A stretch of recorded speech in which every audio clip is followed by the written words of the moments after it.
అందరికీ నమస్కారం. నా పేరు professor Mudigonda Sivaprasad, retired professor of Osmania University, Shivam Road, Hyderabad, Telangana. Here is a message. నాకు కోమటిరెడ్డి రాజగోపాలరెడ్డి అంటే చాలా ప్రేమ. ఎందుకో చెప్పమంటారా? ఆయన చాలా నిజాయితీగా మాట్లాడుతూ ఉంటాడు. చాలా నిజాయితీగా మాట్లాడుతుంటాడు కోమటిరెడ్డి రాజగోపాలరెడ్డి. కొంతకాలం ఆయన బీజేపీ పార్టీలో ఉన్నాడు. ఆ మునుగోడులో ఎన్నికల్లో నిలబడి ఆయన ఇక్కడ కమ్యూనిస్టులు ఓడించారు. మునుగోడులో ఎందుకు ఓడించారో తెలియదు. ఆయన మరి మంచివాడే కదా. తర్వాత ఈ కాంగ్రెస్ వాళ్ళు ఏం చేశారంటే, నువ్వు మా పార్టీలో చేరు, నీకు మంత్రి పదవి ఇస్తాము అని ఆశ పెట్టారు. అవునా? వెంటనే ఆ పార్టీకి రాజీనామా చేసి ఈయన ఈ పార్టీలో చేరాడు.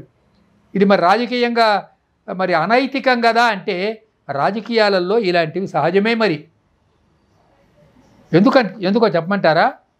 రాజకీయాల్లోకి వచ్చిన తర్వాత ఒక వ్యక్తి తన నియోజకవర్గానికి సేవ చేయాలి. అవునా? ఆ నియోజకవర్గంలో ఉన్న ప్రజలందరూ కూడా ఈ లీడర్ల మీద ఆధారపడి ఉంటాడు. మరి అతను రూలింగ్ పార్టీలో ఉంటేనే కదా సేవ చేయగలిగేది. అపోజిషన్లో ఉంటే ఏముంది? ఊరికే నోరేసుకొని వాగటం ఏం ప్రయోజనం ఉండదు. కాబట్టి రూలింగ్ పార్టీలోనే ఉండాలి. ఇది నా సిద్ధాంతం. మిత్రులారా వినండి, జాగ్రత్తగా చెప్తున్నాను. ఎప్పుడూ రూలింగ్ పార్టీలోనే ఉండాలి.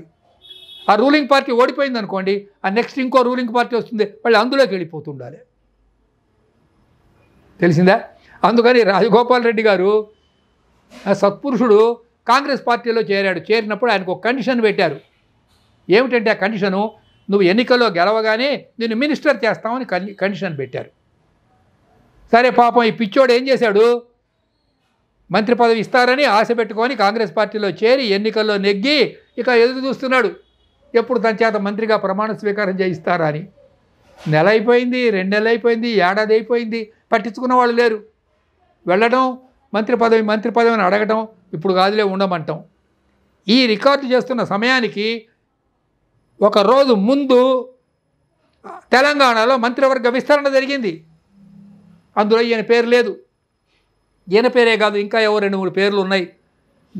I'm not a politician. ఇంకో పేరు ఏదో సుదర్శన్ రెడ్డి అనుకుంటాను కదా, అతని పేరు కూడా ప్రేమేందర్ రావు, ఇంకో పేరు. ఇట్లాగా మరి కొందరు నాలుగురు వీళ్ళు expected ministerial berths. But all these people were refused with one cause or the other. అంటే ఏదో ఒక కారణం చూపించి మీకు ఇప్పుడు మంత్రి పదవులు రావు, మళ్ళీ వస్తాయి, ఎదురు చూడండి కొన్నాళ్ళకి అన్నాడు. ఇప్పుడు ఏమైంది?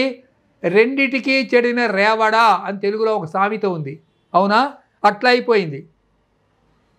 వ్రతం చెడ్డ, ఫలం దక్కలేదు. సత్పురుషుడు పాపం ఆయన. ఈ కోమటిరెడ్డి రాజగోపాలరెడ్డి సత్పురుషుడు. అసంతృప్తి వ్యక్తం చేస్తున్నాడు. మంత్రి పదవి ఇస్తానని ప్రామిస్ చేశారు కదయ్యా, నా బతుకేమి ఇట్లా అయిపోయింది అంటే, ఇప్పుడు కాదులే, ఇంకా ముందున్నది ఉందిలే, మంచి కాలం ముందునా అని పాట పాడుకుంటూ కూర్చోమన్నారు.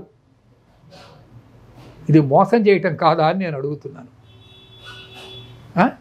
మీరు వ్యక్తుల్ని ఇది మోసం చేయటం కాదా? ఏమిటి, ఒక మంత్రి పదవి ఇస్తే ఏమైపోయింది పాపం ఆయన. ఆ కండిషన్ మీదనే కదా పార్టీ వదిలిపెట్టి ఇందులోకి వచ్చాడు. ఇస్తే తప్పేమిటి?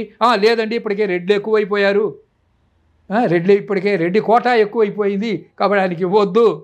మిత్రులారా, నాకు రాజకీయాల గురించి అనుభవం తక్కువ. భారతదేశంలో కాంగ్రెస్ పార్టీలో అవినీతి ఉన్నది, అది అందరూ ఒప్పుకుంటారు. ఈ పోస్టులకు కూడా ఏవో కొన్ని వాల్యూస్ ఉంటాయి, కొన్ని రేట్స్ ఉంటాయి. ఏదో 100 కోట్లు, 200 కోట్లు ఇలా డబ్బిస్తే ఆ పోస్టులను అమ్ముతారు. అవునా? నిజమేనా నేను చెప్పే మాట? అబద్ధమా? మరి 100 కోట్లు పెట్టి ఒక పోస్టును ఒక వ్యక్తి కొనుక్కున్నాడు అంటే, మరి అతను తన పదవీ కాలంలో మరి ఆ 100 కోట్లు సంపాదించుకోవక్కర్లేదా? ఆలోచించండి. మరి డబ్బంతా పాపం ఎక్కడ తెస్తాడు?